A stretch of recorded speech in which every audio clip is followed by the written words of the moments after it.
Okay, in this lesson we'll continue working with armatures and creating actions or animated movements essentially that we can bring into the game engine.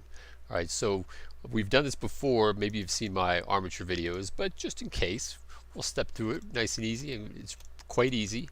Alright, so I have my basic object here, I'm going to add an armature to it. Alright, and I'm going to look at it from the front. I'm going to place my cursor there, I'll verify it but on the side with number 3 on the keypad, then I'll go back to number 1. So I'm looking at front view. In this case, we'll subdivide a bone as we're putting it in here. So I'm going to press Shift A. I'm going to add a bone to the scene. I'll go get my armature and I'll turn it X-ray like this. And then I'll go into edit mode, tab key, and I'll just drag the top of the bone up to here.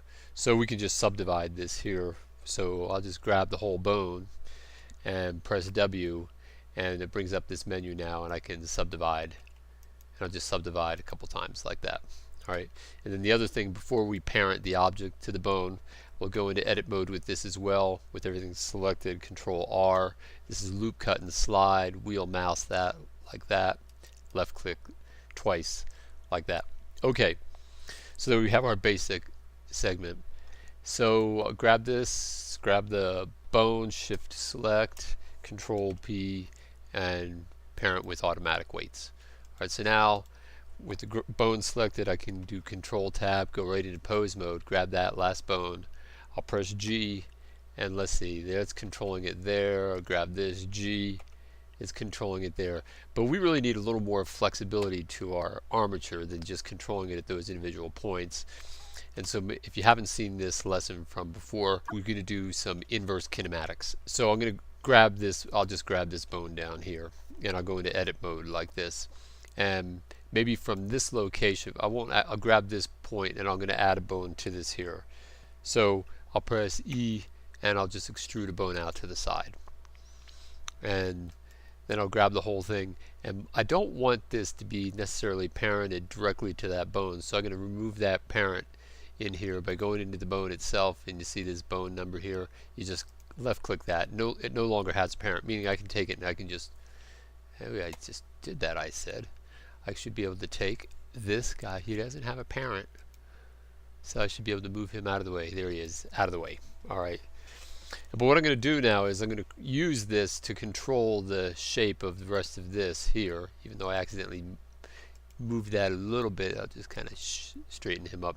So I'll select this bone, and then what I want to do is I'll go into pose mode, and then it brings up this new option. See, if I leave pose mode, that little option's not there.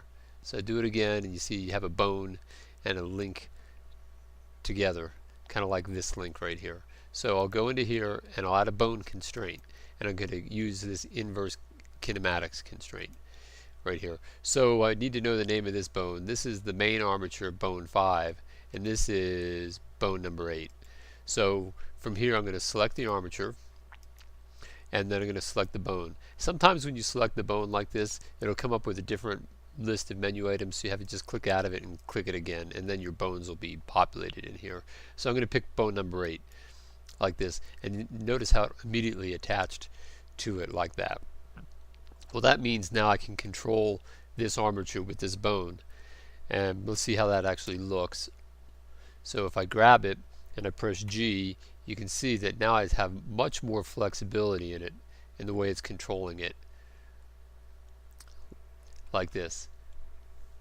Alright, but it's important to note that it's controlling it from this location right here and all the way down, and that's because if I go down to select this bone, this chain length makes a huge difference. So what it's doing, it says control it all the way back to the root of the armature down here. So if I change it to 1, it's kind of a little intuitive. Now it's saying it control this. This is my control bone. It's controlling it back 1 chain link back. If I go to here, it controls it 2 chain links back. So let me move it from here. Press G. You can see it's just changing it to that location, but nothing else changes it after that.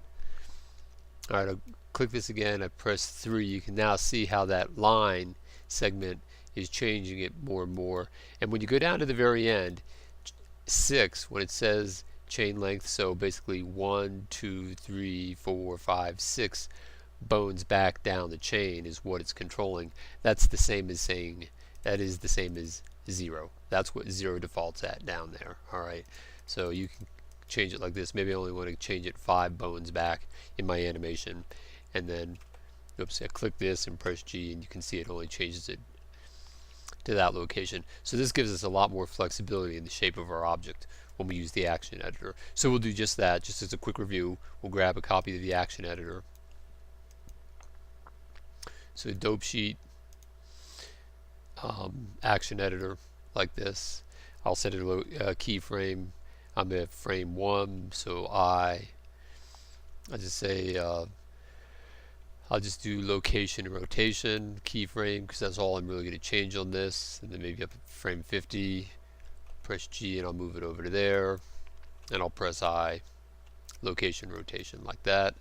Come in here, I set press Alt A, and there's my animation taking place like this. And by default the name is armature action. Well, one other thing that we didn't do in the previous lesson, just so you have a really good idea of what these data blocks are really all about. This is a data block. So you can create another one. So this one's called armature action, right? And you can see it if you click this list here. You can see that's the only one in there. So I can create another one. And maybe I'll just call it armature action 2. Like this. Well, armature action 2 does the same thing, but I don't want it to do the same thing, so I can just delete the keyframes. So armature action 2, you'll notice, has nothing set. So armature action 2, now we could do our own set of keyframes. So let's maybe instead at frame, I'm going to go into perspective mode. At frame 1, let's just set a keyframe, location rotation, and then up at frame 50, press G and I'll move it down to here, slide them over like this, and then I'll press I and set that location rotation as well. Okay, so now when I run this animation, this one comes down and slides to the side, but if I go over and grab this one and run that, that one flips over. Alright, so there's two distinct animations going on, one named armature action and one named armature action 2. Alright, so I'm sure that's looking very obvious to what we can do, because maybe within the game engine we want to do some kind of conditional change. Maybe if you're running a counter at a certain level, maybe a different animation starts taking place. So we'll go grab the game logic once again. Do before, we'll add a keyboard center. I'll press the A key and I'll get an action actuator. Maybe I'll do 2 action actuators. I'll go control up arrow, and then gives me the full screen here. I'll add another action actuator. In this one I'll add action 2, and this one I'll add action. Like that. And then over here maybe I'll grab another keyboard. I would say S. Alright, so A controls one of the actions, B controls one of the actions, frame 1 through frame 50, and then we'll do frame 1 through frame 50.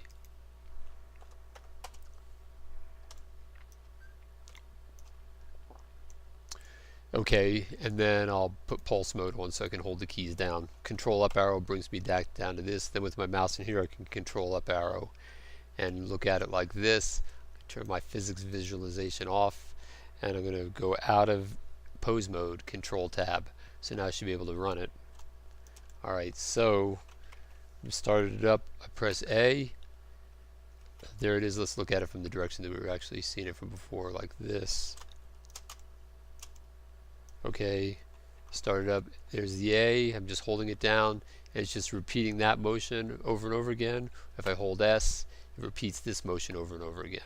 Alright, so that gives us flexibility. If you're not familiar with the properties that I had posted on my YouTube videos, don't worry, we're going to get back into that here as well. And these are about variables. Really, it allows us to create counters and things like that. And I only touched on that within a couple short lessons, but we're going to cover that in much greater detail within here.